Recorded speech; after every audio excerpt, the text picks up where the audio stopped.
नमस्कार, के news national में आपका स्वागत है। मैं हूं दीप्ति। चलिए नजर डालते हैं इस वक्त की हेडलाइंस पर। रामदास अठावले ने ममता पर साधा निशाना, कहा 2024 में खेला नहीं, मोदी का मेला होगा। 144 नए आईपीएस अधिकारियों को पीएम मोदी का मंत्र, बोले अपराध से निपटने के लिए प्रयोग जरूरी।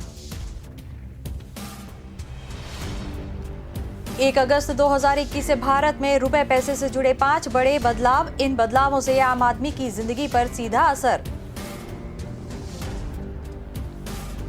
जम्मू कश्मीर में सुरक्षा बलों को बड़ी सफलता। पुलवामा में सीआरपीएफ काफिले पर हुए फिदायनी हमले की आईईडी तैयार करने वाला खूंखार आतंकी इस्माइल लंबू शनिवार को मार गिराया गया। और भारत और चीन के बीच लंबे समय से चल रहे सीमा विवाद को सुलझाने के लिए सैन्य और राजनयिक स्तर की वार्ताओं का दौर जारी।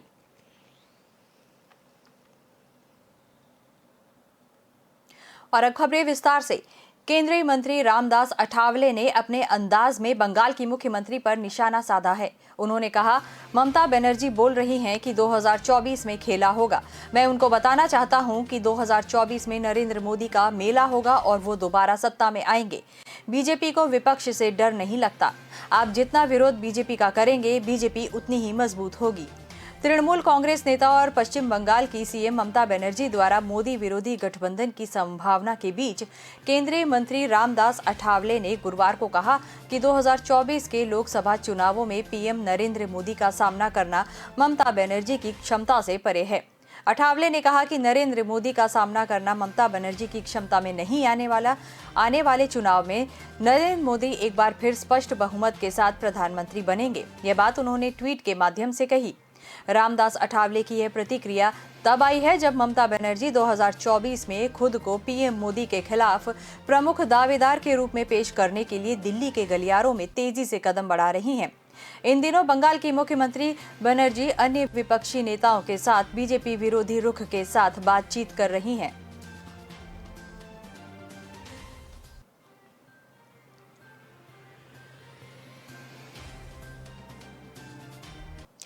प्रधानमंत्री नरेंद्र मोदी का 2019 बैच के आईपीएस प्रोबेशनर्स के साथ संवाद खत्म हो गया। पीएम मोदी द्वारा कार्यक्रम में मौजूद अधिकारियों से बातचीत की गई। पीएम ने एक एक कर सभी अधिकारियों से बात करते हुए देश में पुलिस व्यवस्था को बेहतर बनाने की दिशा में अपना संबोधन दिया।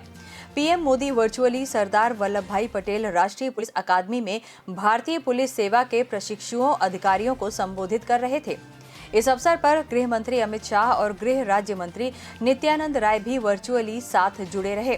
प्रधानमंत्री बोले कि आम नागरिकों में पुलिस की नकारात्मक धारणा एक बड़ी चुनौती है। कोविड की शुरुआत में यह धारणा थोड़ी बदल गई थी क्योंकि पुलिस गरीबों और जरूरतमंदों की मदद कर रही थी।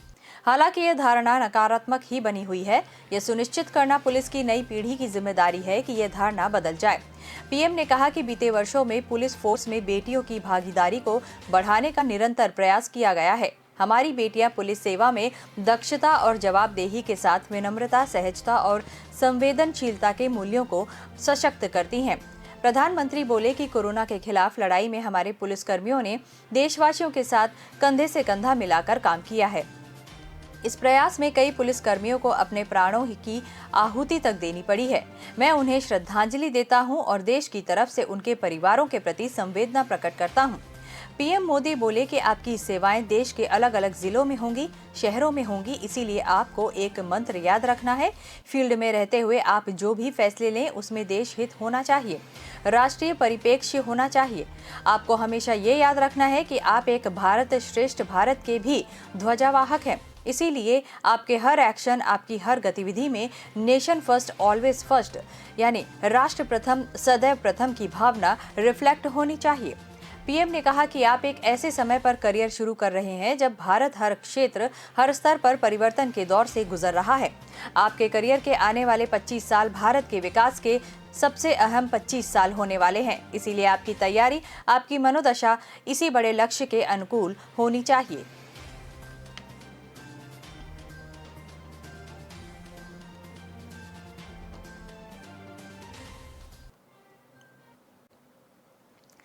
एक अगस्त 2021 से भारत में रुपए पैसे से जुड़े 5 बड़े बदलाव होने जा रहे हैं। इन बदलावों का आपकी जिंदगी पर सीधा असर पड़ेगा। एक और जहां नए नियमों से आपको राहत मिलेगी, वहीं दूसरी ओर अगर आपने कुछ बातों का ध्यान नहीं रखा तो आपको आर्थिक नुकसान भी हो सकता है। इन नियमों में बदलाव से आपकी जेब प्रभावित होगी। इसका प्रभाव आपके घर के बजट पर भी पड़ेगा, इसीलिए इनके बारे में जानना आपके लिए बेहद आवश्यक है। इन बदलावों में रसोई गैस सिलेंडर के दाम, एटीएम से पैसे निकालने के charge, India post payment bank की डोर स्टेप बैंकिंग सुविधा, आईसीआईसीआई बैंक के ग्राहकों के लिए नकद लेन देन सहित अन्य नियम और भारतीय रिजर्व बैंक द्वारा बदले गए नेशनल ऑटोमेटेड क्लियरेंस हाउस के नियम शामिल हैं। भारतीय रिजर्व बैंक ने 1 अगस्त 2021 से बैंकों को वित्तीय लेन देन के लिए प्रति लेन देन इंटरचेंज शुल्क 15 रुपए से बढ़ाकर 17 रुपए और सभी केंद्रों में गैर वित्तीय लेन देन के लिए यह शुल्क 5 रुपए से बढ़ाकर 6 रुपए करने की अनुमति दी है। आरबीआई ने कहा है कि एटीएम लगाने और उसके मेंटेनेंस के खर्च में बढ़ोतरी की वजह से शुल्क बढ़ाया गया है। अगर किसी एक बैंक का ग्राहक किसी अन्य बैंक के एटीएम से अपने कार्ड का इस्तेमाल कर पैसे निकालता है, तो ऐसी स्थिति में जिस बैंक के एटीएम से पैसे निकाले जाते हैं वह मर्चेंट बैंक हो जाता है। ऐसे में आपके बैंक को मर्चेंट बैंक को एक निश्चित शुल्क का भुगतान करना होता है, जिसे एटीएम इंटरचेंज शुल्क कहा जाता है। इंटरचेंज शुल्क दूसरे बैंक के एटीएम से एक सीमा के बाद निकासी करने पर लगाया जाता है। तेल कंपनियां हर महीने एलपीजी सिलेंडर के दामों की समीक्षा करती हैं। हर राज्य में टैक्स अलग अलग होता है और इसके हिसाब से एलपीजी के दामों में अंतर होता है। इसकी कीमत औसत अंतर्राष्ट्रीय बेंचमार्क और विदेशी विनिमय दरों में बदलाव जैसे कारक निर्धारित करते हैं। अगस्त से घरेलू रसोई गैस सिलेंडर का दाम बदल जाएगा। 1 अगस्त से नेशनल ऑटोमेटेड क्लियरेंस हाउस हर दिन उपलब्ध होगा। इसकी घोषणा भारतीय रिजर्व बैंक के गवर्नर शक्तिकांत दास ने की थी। पहले ये सेवा बैंकों के सभी कार्य दिवसों को उपलब्ध रहती थी। NACH एक ऐसी बैंकिंग सुविधा है जिसके जरिए कंपनियां और आम आदमी हर महीने के जरूरी लेन देन को आसानी से कर सकते हैं। अब 1 अगस्त 2021 से यह सुविधा सप्ताह के सभी दिनों में उपलब्ध होगी। मौजूदा समय में ज्यादातर कंपनियां अपने कर्मचारियों के खाते में सैलरी डालने के लिए इसका इस्तेमाल करती हैं, जिससे बैंक में छुट्टी के दिन आपके खाते में सैलरी नहीं आती है। लेकिन अब छुट्टी के दिन भी आपके खाते में सैलरी और पेंशन की राशि जमा हो जाएगी। साथ ही EMI, म्यूचुअल फंड, टेलीफोन सहित सभी बिलों का भुगतान भी किया जा सकेगा।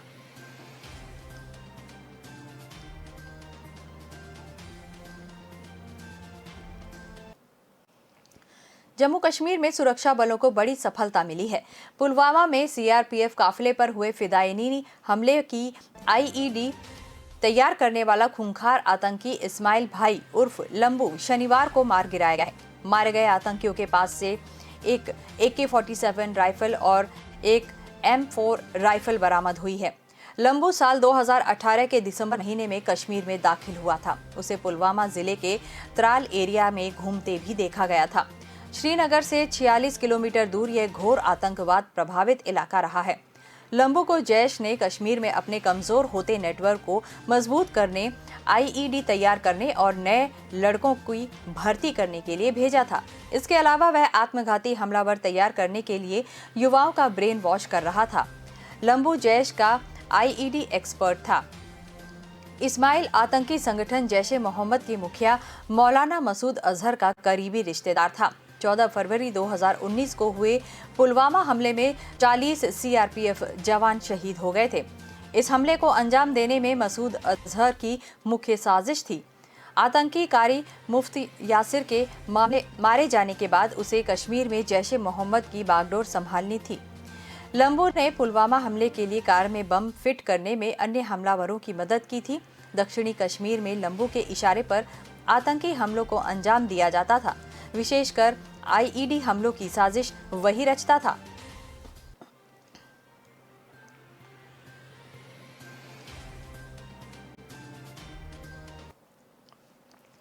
भारत और चीन के बीच लंबे समय से चल रहे सीमा विवाद को सुलझाने के लिए सैन्य और राजनयिक स्तर की वार्ताओं का दौर जारी है। इसी कड़ी में दोनों देशों के बीच 12वें दौर की कोर कमांडर स्तर की वार्ता जारी है।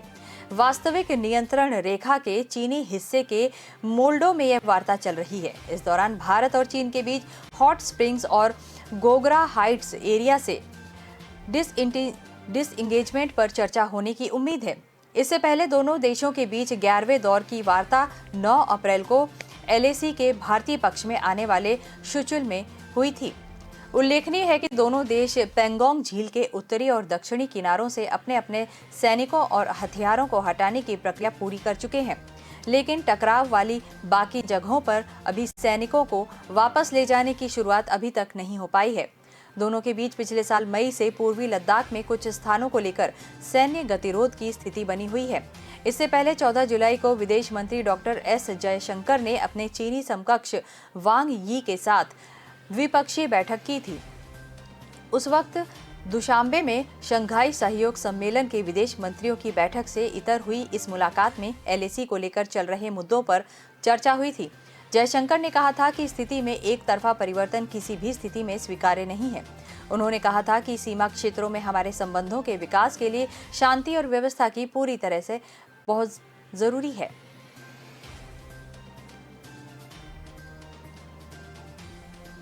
अभी वक्त एक छोटे से ब्रेक का। ब्रेक के बाद जल्द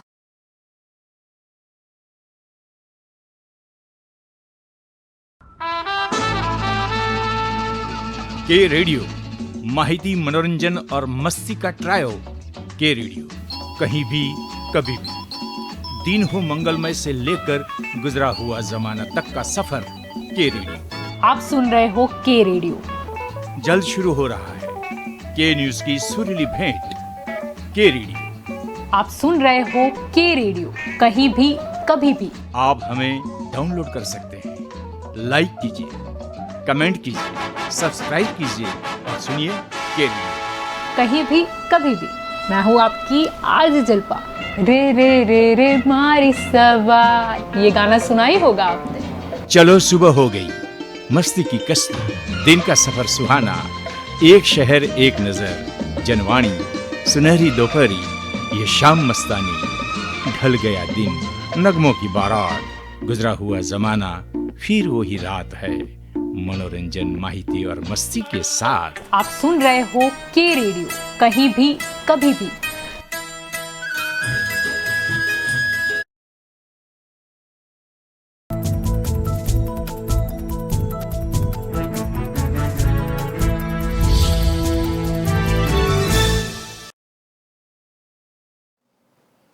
ब्रेक के बाद आपका स्वागत है।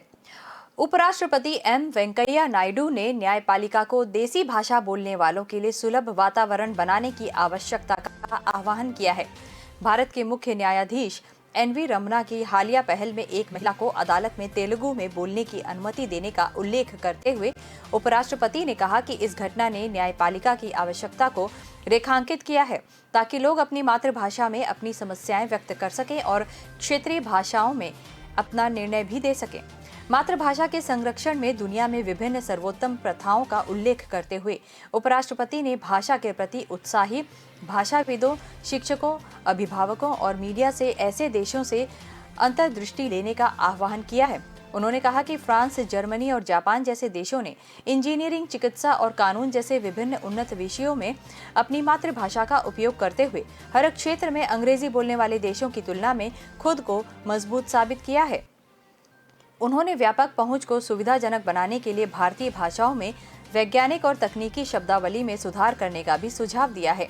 भारतीय भाषाओं को संरक्षित करने के लिए आवश्यक विभिन्न लोगों द्वारा संचालित पहलों को पकड़ते हुए उपराष्ट्रपति ने एक भाषा को समृद्ध बनाने में अनुवाद की महत्वपूर्ण भूमिका पर प्रकाश डाला। उन्होंने भारतीय भाषाओं में अनुवादों की गुणवत्ता और मात्रा में सुधार के लिए प्रयास बढ़ाने का आह्वान किया।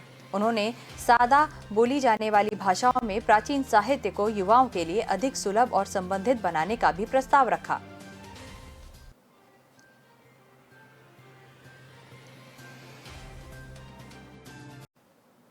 मौसम विभाग ने पश्चिमी मध्य प्रदेश और पूर्वी राजस्थान में शनिवार और रविवार को भारी बारिश का रेड अलर्ट जारी किया है। देश के पूर्वी हिस्सों में मॉनसून के आगे बढ़ने के साथ पश्चिम बंगाल के ऊपर निम्न दबाव का क्षेत्र बना हुआ है। इससे पश्चिम की ओर झारखंड और बिहार की तरफ बढ़ने के आसार हैं। इससे इन राज्यों में वीकेंड में भारी बारिश होगी। पूर्वी उत्तर प्रदेश में भी कम दबाव का क्षेत्र बन रहा है और अगले 3 दिनों में यहाँ भारी बारिश होगी। दक्षिणी दिल्ली के IIT फ्लाईओवर के पास वाली रोड में शनिवार दोपहर कुएं जैसा गड्ढा हो गया। यहां अचानक सड़क जमीन में धंस गई। इससे वहां ट्रैफिक जाम जैसी स्थिति बन गई। बताया जा रहा है कि गड्ढा 10 से 15 फीट चौड़ा है। जयपुर में शुक्रवार शुक्रवार को 1.9 मिलीमीटर पानी बरसा। मौसम विभाग का दावा है कि अगले 4-5 दिन मानसून एक्टिव रहेगा। बीते 24 घंटों में पश्चिम बंगाल के गंगा के मैदानी इलाकों में भारी बारिश हुई है, जिससे राज्य के कई प्रमुख हिस्सों में पानी भर गया। रात भर हुई भारी बारिश के चलते उत्तरी बंगाल की कलिम्पोंग पहाड़ियों में ममखोला नाले में उफान आ गया। इसमें बहने से 2 मजदूरों की मौत हो गई और 2 घायल हो गए, जबकि 4 लापता हैं। उधर ओडिशा के उत्तरी भागों के साथ साथ झारखंड में भी शुक्रवार को मध्यम से भारी बारिश दर्ज की गई। अगले 2 दिनों में दक्षिण बिहार, झारखंड, उत्तरी छत्तीसगढ़, उत्तरी मध्य प्रदेश और उत्तर प्रदेश के दक्षिणी हिस्सों में मध्यम से भारी बारिश होगी। इसके साथ ही पूर्वोत्तर और पूर्वी राजस्थान के कई हिस्सों में भी बारिश की संभावना है। जम्मू कश्मीर और उत्तराखंड में भी हल्की से मध्यम बारिश हो रहने की अनुमान है। हिमाचल प्रदेश में मानसून अब लोगों पर आफत बनकर बरसा है। सिरमौर में पांवटा शिलाई मार्ग पर बड़वास के पास शुक्रवार सुबह 8 बजे पहाड़ी दरकने से हाईवे का 150 मीटर का हिस्सा टूट गया। गनीमत ये रही कि हादसे में किसी की मौत नहीं हुई। जिस वक्त ये हादसा हुआ, दोनों ओर से वाहनों की आवाजाही हो रही थी। इस घटना में करीब 80 लोग बाल बाल बच गए।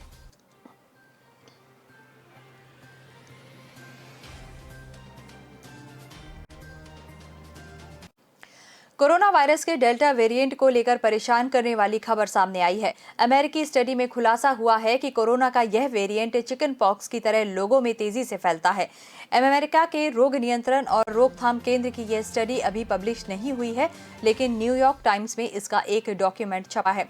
कोरोना वायरस के दूसरे वेरिएंट्स की तुलना में डेल्टा ज्यादा संक्रामक है। कुछ दिनों पहले यूके में कोरोना पीड़ितों में 99% केस डेल्टा के मिले थे। वायरस पर की गई स्टडी में चिंताजनक बात यह भी है कि वैक्सीन की दोनों डोज लगवा चुके लोग भी वैक्सीन न लगवाने वालों की तरह ही डेल्टा वेरिएंट को फैला सकते हैं। हालांकि इस डॉक्यूमेंट में बताया गया है कि वैक्सीन की दोनों डोज लगवा चुके लोग सुरक्षित हैं। वैक्सीन गंभीर रूप से बीमार होने से 90% तक बचाती है, लेकिन इससे वायरस के संक्रमण और ट्रांसमिशन से बचाव कम होता है। यही वजह है कि वैक्सीनेशन के बाद भी लोग कोरोना के डेल्टा वेरिएंट से संक्रमित हुए। कोरोना के डेल्टा वेरिएंट की तुलना चेचक से काफी समय से हो रही है। कुछ दिनों पहले WHO ने कहा था कि चेचक इरेडिफिकेशन में मिला सबक कोरोना के खिलाफ लड़ाई में काम आ सकता है। कोरोना से लड़ने में चेचक की तरह वैक्सीनेशन अहम रहेगा। अब अमेरिकी स्टडी में बताया गया है कि कोरोना का डेल्टा वेरिएंट चेचक की ही तरह संक्रामक है। इन दोनों बीमारियों के संक्रमण का जरिया भी काफी मिलता जुलता है। डेल्टा से पीड़ित व्यक्ति औसतन 8 या 9 लोगों को संक्रमित करता है। संक्रमण का यही औसत चेचक में भी पाया जाता है। वहीं सामान्य सर्दी जुकाम से पीड़ित व्यक्ति औसतन 2 लोगों में संक्रमण फैला सकता है। इन्फेक्टिविटी को RO के तौर पर जाना जाता है।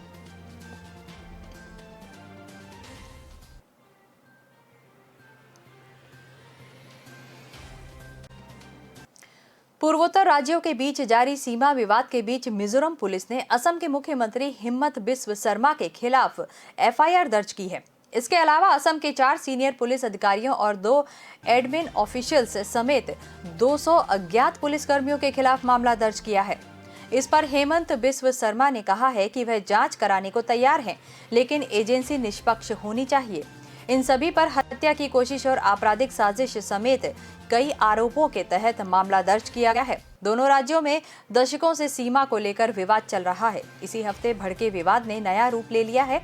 सोमवार को इन राज्यों की सीमावर्ती इलाके में हिंसा भड़क गई, जिसमें असम के 6 पुलिसकर्मियों की मौत हो गई और कई अन्य घायल हो गए। दोनों पक्षों ने एक दूसरे पर हिंसा भड़काने का आरोप लगाया है। अतिक्रमण हटाने को लेकर दोनों राज्यों की पुलिस और नागरिकों के बीच ये विवाद शुरू हुआ। इसके बाद हालात बिगड़ते चले गए और दोनों तरफ से लाठी पत्थरों से हमला होना शुरू हो गया।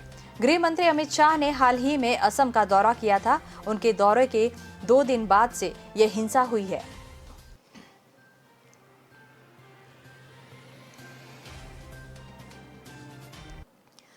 धूम फिल्म में दिखाए चोरी के अंदाज को आज भी चोर फॉलो कर रहे हैं।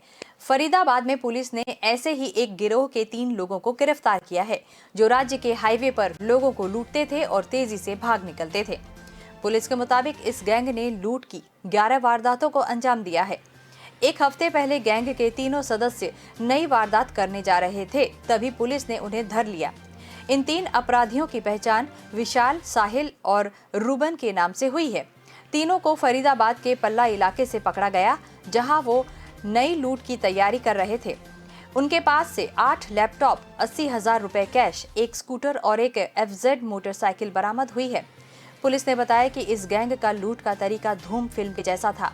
गैंग के सदस्य हाईवे से सटे हुए इलाकों में लूट करते थे और हाईवे के जरिए तेजी से फरार हो जाते थे।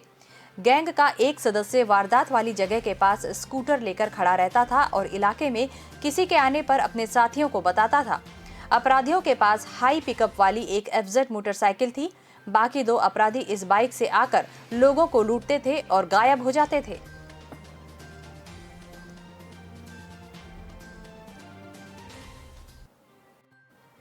अभी लेते हैं एक छोटा सा ब्रेक के बाद जल्द हाजिर होते हैं।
जब भी घर से बाहर जाएं, याद रखें कि कोविड अनुरूप व्यवहारों का पालन पूरी तरह करना है और अच्छी तरह करना है।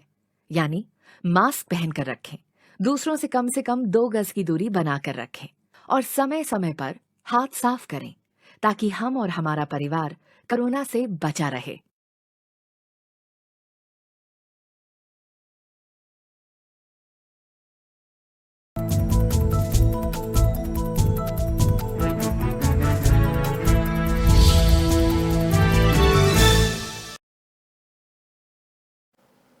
ब्रेक के बाद आपका स्वागत है। 5 अगस्त को किसान सम्मान दिवस पर 3025 किसानों को 5 करोड़ 18 लाख रुपए का सहायता वितरण और 4941 अनाथ निराश बच्चों को 1 करोड़ 18 लाख रुपए प्रदान किए जाएंगे। प्रधानमंत्री मोदी 17,000 से ज्यादा सरकार द्वारा अनुमोदित सस्ते खाद्यान्न और उचित मूल्य की दुकानों से 4.5 लाख से ज्यादा गरीब लाभार्थियों को प्रति व्यक्ति 5 किलो अनाज किट वितरित करेंगे। वे 5 जिलों में 5 उचित मूल्य की दुकानों पर लाभार्थियों से सीधे संवाद भी करेंगे। इसके अलावा NFSE के तहत अनुमोदित 72 लाख परिवारों को प्रति व्यक्ति 5 किलो खाद्यान्न और बैग भी प्रदान किया जाएगा। इसके अलावा गृह मंत्री अमित शाह 7 अगस्त को राज्य में 3,906 करोड़ रुपए की विभिन्न परियोजनाओं का उद्घाटन और अंतिम रूप देंगे। देश के गृह मंत्री अमित शाह वर्चुअल उपस्थिति में महात्मा मंदिर गांधीनगर से विभिन्न विकास कार्यों का लोकार्पण, भूमि पूजन और उद्घाटन करेंगे। वे विकास दिवस पर देशभक्ति योजना का भी शुभारंभ करने वाले हैं। प्रधानमंत्री आवास योजना ग्रामीण के तहत रुपए 382 करोड़ रुपए के 25,000 मकानों का लोकार्पण और 70,000 करोड़ 46,000 नए मकान का उद्घाटन करेंगे। ITI रुपए 245 करोड़ रुपए विभिन्न कार्यों का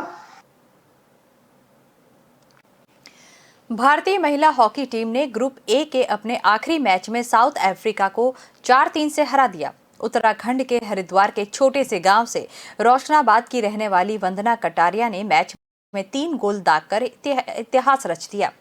वे ओलंपिक मैच में गोल की हैट्रिक लगाने वाली भारत की पहली महिला हॉकी खिलाड़ी बन गई। उनके गोल की बदौलत भारत के क्वार्टर फाइनल में पहुंचने की उम्मीद बरकरार है। 2005 में उनके पास हॉकी की ट्रेनिंग के लिए पैसे नहीं थे। इसके बाद वंदना के पिता नाहर सिंह कटारिया ने किसी तरह उधार लेकर पैसों का इंतजाम किया और अपनी बेटी के सपनों को पूरा करने में मदद किया। टोक्यो ओलंपिक से 3 महीने पहले अप्रैल में नाहर सिंह का निधन हो गया। इसके बाद वंदना ने उनकी याद को ही अपनी प्रेरणा बना लिया। पिता के लिए ओलंपिक मेडल जीतने को ही एकमात्र लक्ष्य बना लिया। इसके बाद से वंदना ने कभी पीछे मुड़कर नहीं देखा। 2013 महिला हॉकी जूनियर वर्ल्ड कप में उन्होंने सबसे ज्यादा गोल दागे और टीम को ब्रॉन्ज मेडल जीतने में मदद की।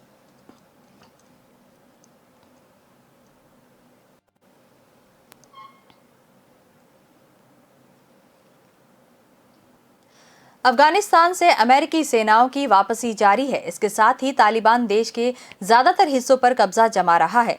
तालिबान के बढ़ते दखल ने भारत के लिए चिंता खड़ी कर दी है। भारत के खिलाफ पाकिस्तानी आतंकी संगठनों का रीडिप्लॉयमेंट हो सकता है।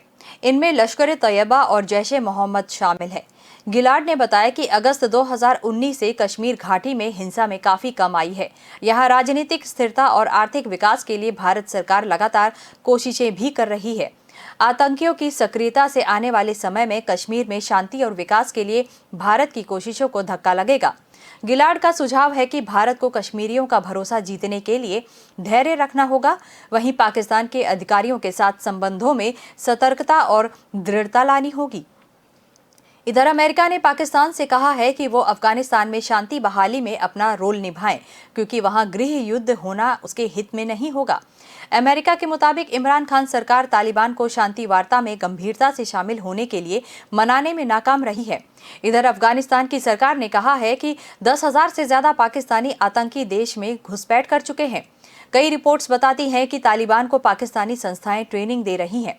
राष्ट्रपति अशरफ गनी के प्रवक्ता ने मीडिया को भेजे वीडियो संदेश में बताया कि हजारों आतंकी पाकिस्तान से अफगानिस्तान में लड़ाई के लिए पहुंचे हैं।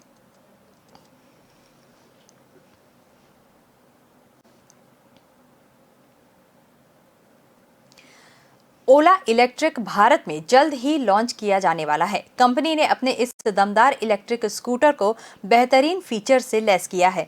साथ ही ये अच्छी खासी राइडिंग रेंज के साथ आएगा। जानकारी के अनुसार कंपनी अपने इस इलेक्ट्रिक स्कूटर को डीलरशिप से नहीं बल्कि सीधा प्रोडक्शन प्लांट से ग्राहकों तक डिलीवर करने की योजना बना रही है।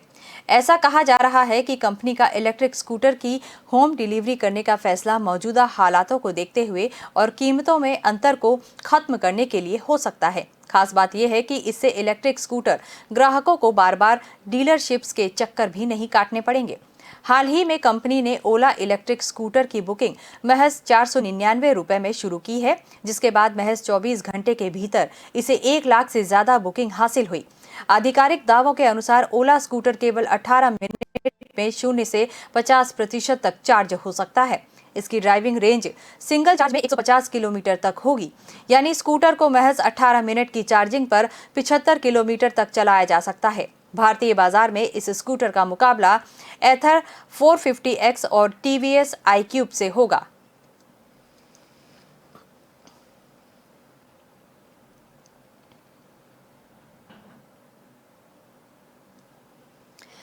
आपको एक आश्चर्यजनक फल दिखाते हैं जो वजन और अपनी लंबाई के लिए पूरे देश में मशहूर है।